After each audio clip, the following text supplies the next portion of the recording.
Hey, Eagle Run 23 here. Welcome to Eagle Reloads. Got a couple things to show you. I just showed you the powder measure that we've been working on, but it's time to talk about the 6.5 Creedmoor. We picked up a couple boxes of these. Good looking bullet there. Those things are just so stinking cool. So this is the Barnes burner match burners, and we're looking at 140 grain. That is where I would like to be. I don't know what my gun is gonna like, but that's where we would like to be. We also, in the 6.5 Creedmoor category, we picked up some new brass. Now, we were talking about brass the other day. Well, look at that one. That one's got a pretty mangled up neck. So these are the large primer pockets. This is some Starline brass. We got 50 rounds of this. And this is really just to kind of pacify us so that we can have the large and the small. We're only going to have a few small. It looks like we're mostly going to be large. But we wanted to have a few things to play with. And so I picked those up. I believe they're around 75 cents a case, which is definitely not a good deal, but I don't know what else to do. I mean, I'm not really content to just wait around and wait until, you know, prices come down, but that's what we got.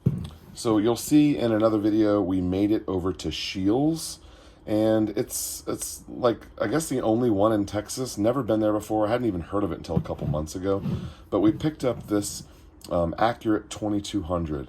And I don't think I can use this for 6.5 Creedmoor. I was hoping that I could, and you know, they don't have very many choices there. I don't know. So it looks like this, it says 6.5 Grendel and 6.8 SPC, but I don't think that's gonna fall in our 6.5 Creedmoor. I just don't know. I'm not, if you've used this in 6.5 Creedmoor, obviously, you know, holler and let me know, but I mostly got this for 223 rim, but I was hoping it could work for Creedmoor. So they had a couple pounds, they had no limit, so I got a couple of those, which I'm glad to have. And then we also grabbed another caliber conversion kit from Dillon Precision. So I had ordered something from Dillon that I was waiting on, and I messaged them and said, hey, where is my... gosh, what was it? Oh, it was a little book that I ordered. Said, hey, where is my book? And they said, well, it was on back order, but we have it now. And I said, if I order a couple more things, since you were going to send this to me anyway, will you give me free shipping? And they said yes. So we grabbed kind of a bunch of stuff. We've got our caliber conversion, which gives us the plate, the shell plate here that spins around on the press, new shell holders, and that is the powder funnel that goes into the powder measure, and then this goes into the tool head and our new, well, let me show you. So we grabbed this quick change conversion kit. So this has a new powder measure, a new tool head. Now let me just show you everything.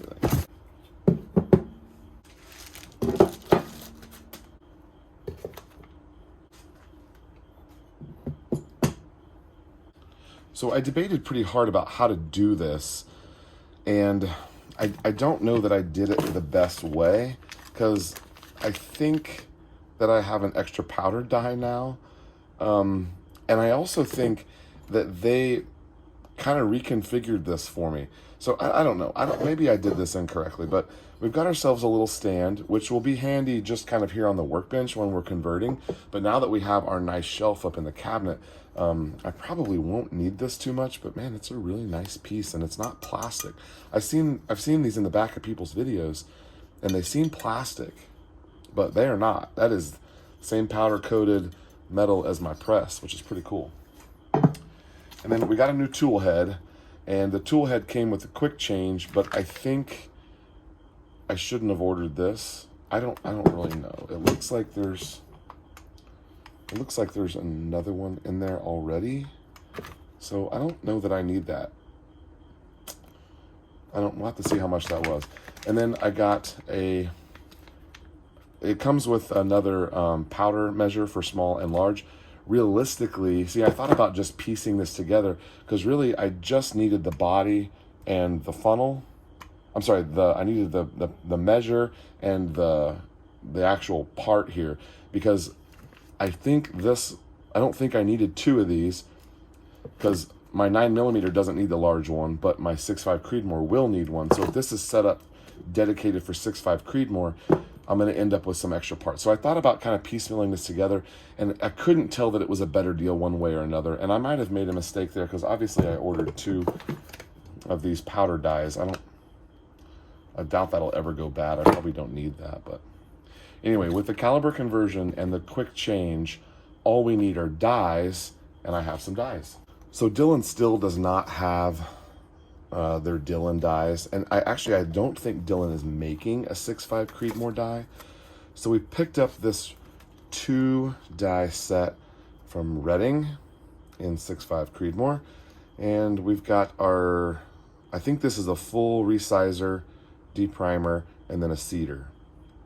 We don't need to crimp 6.5 Creedmoor from what I understand. Maybe I'm wrong. We're learning here, so that might not be the end of the dye story, but a lot of people were talking about Redding dyes here recently. I've been listening to some of the Reloader podcasts, and of course watching Johnny's Reloading Bench and things like that. And a lot of those guys are big fans of the Redding. So Dillon actually recommends this one because they don't make one. So I figured Dillon recommends it, and I've heard a lot of people talking about Redding being a good quality dye.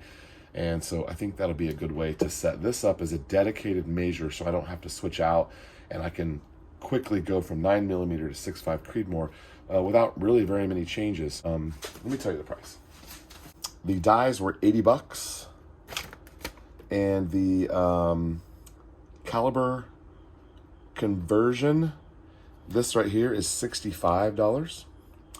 And then the quick change, which is a whole new powder measure, tool head, powder bar, and the stand, is $150. So it's just over, including the dyes, it's just over $200 in order to have this set up where you can switch back and forth pretty easily. And down the road, because here's kind of a plan B to this, if I were to add another press, if I found a used 550 or maybe an older model, all of this stuff still works with that, and I could have one going for 9mm, one for 6.5, or be able to have one doing 223.